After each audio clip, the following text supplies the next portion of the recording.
ഇങ്ങനെ ഇരിക്കുന്ന ഈ മനോഹരമായ കപ്പിനെ നമ്മൾ ഇതുപോലെയാക്കി മാറ്റുവാണ്. ഈ കപ്പ് ബൂസ്റ്റ് വാങ്ങിയപ്പോൾ കൂടെ ഫ്രീ കിട്ടിയതാണ്. ഇപ്പോഴൊന്നുമല്ല, കുറേ വർഷങ്ങൾക്ക് മുന്നേ. അപ്പോൾ ഇതിനെ നമുക്കൊന്ന് ഒരു നല്ല ടേബിൾ ഡെക്കോറാക്കി മാറ്റാം. ഓൾറെഡി ടേബിളിൽ വയ്ക്കുന്നതാണ്, പക്ഷേ ഇച്ചിരി ഭംഗിയാക്കി നമുക്ക് വയ്ക്കാം. അതിനായിട്ട് ആദ്യം തന്നെ ഇതിന് വൈറ്റ് ബേസ് കോട്ട് അടിച്ചു കൊടുക്കുന്നുണ്ട്.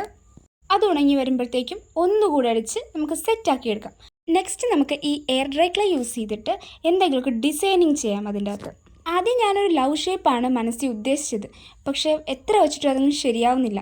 പണ്ട് ഒരുപാട് രൂപങ്ങളൊക്കെ ഈ ക്ലേ വെച്ചിട്ട് ഉണ്ടാക്കിയിട്ടുണ്ടെങ്കിലും ഇപ്പോൾ ഒട്ടും തന്നെ ഇത് ചെയ്യാത്തത് കൊണ്ട് അങ്ങോട്ട് ശരിയായി വരുന്നില്ല.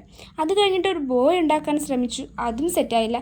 അവസാനം ഏറ്റവും ഈസി ആയിട്ടുള്ള സ്ട്രോബെറിയാണ് റെഡിയാക്കുന്നത്. വച്ചു വന്നപ്പോൾ ഏറ്റവും ഈസി സ്ട്രോബെറിയാണ്. അങ്ങനെ അവസാനം മിച്ചം വന്ന ക്ലേ കൊണ്ട് ഒരു ബോയും ഒക്കെ സൈഡിൽ കൊടുത്തു. ഈ ബോയ് ആക്ച്വലി എൻ്റെ മനസ്സിലുണ്ടായിരുന്നൊരു ഐഡിയ അല്ല. ക്ലേ മിച്ചം വന്നപ്പോൾ എന്തെങ്കിലുമൊക്കെ ചെയ്യേണ്ടതെന്ന് കരുതി അതിൽ തന്നെ ഒരു ബോയ് ആക്കി മാറ്റിയതാണ്. ഇനി നമ്മൾ പെയിൻറ് ചെയ്യുവാണ്. സ്ട്രോബെറിക്ക് ആദ്യം പെയിൻറ് കൊടുത്തു. അതിനുശേഷം ആ കാണുന്ന ബോയ്ക്ക് ഞാനൊരു പിങ്ക് കളർ കൊടുത്തു. പക്ഷേ എന്തോ എനിക്കത് അത്ര ഇഷ്ടപ്പെട്ടില്ല.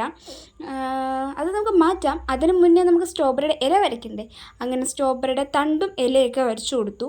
നേരത്തെ പറഞ്ഞ പോലെ ക്രാഫ്റ്റൊക്കെ ചെയ്തിട്ട് കുറേ നാളായതുകൊണ്ട് അതിൻ്റെ ടച്ച് വിട്ടുപോയി എന്നുള്ളത് ഇതിൻ്റെ തണ്ട് വരച്ചുകൊണ്ടിരുന്ന സമയത്ത് എനിക്ക് മനസ്സിലായി. പക്ഷെ നമുക്ക് വിട്ടുകൊടുക്കാൻ പറ്റില്ലല്ലോ. ഇങ്ങനെ വരച്ചാലല്ലേ പിന്നെയും ആ പോയ ടച്ചൊക്കെ തിരിച്ചു വരുള്ളൂ.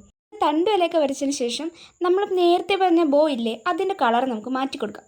എനിക്ക് തോന്നിയ ഒരു സ്കൈ ബ്ലൂ ആയാൽ നല്ലതായിരിക്കും എന്ന് തോന്നിക്കൊണ്ട് അങ്ങനെ സ്കൈ ബ്ലൂ ആണ് അടിച്ചു കൊടുക്കുന്നത്. Last and final step varnish അടിച്ചു കൊടുക്കാം. ഇത് വേണമെങ്കിൽ സ്കിപ്പ് ചെയ്യാം, പക്ഷെ ഇത് ചെയ്താൽ കൂടുതൽ കാലം ലാസ്റ്റ് ചെയ്യും. വാർണിഷ് ഒരു ഇച്ചിരി സ്റ്റിക്കി ആയതുകൊണ്ട് ഒന്ന് ഉണങ്ങാൻ വെച്ചു. ഇതാണ് നമ്മുടെ മഗ് പ്രിൻ്റ് ചെയ്തതിൻ്റെ ലാസ്റ്റ് ലുക്ക്. ഇഷ്ടപ്പെട്ടാലും ഇല്ലേലും പറയണം.